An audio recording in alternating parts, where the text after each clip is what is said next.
ఇప్పుడే ఇటు వెళ్ళిందంటూ చిరుగాలి చెప్పింది. నిజమే, ఇంకా గాలుల్లో చెలి పరిమళముంది. ఇందాక చూశానంటూ సిరిమల్లె చెప్పింది. ఇదిగో అంటూ తనలో చెలి చిరునవ్వే చూపింది.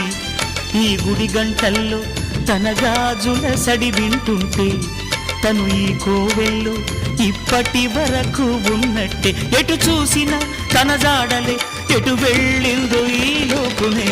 నేలనడిగా, పూలనడిగా, నీలి నింగి చుక్కలనడిగా, ప్రేమించిన చెలియేదని.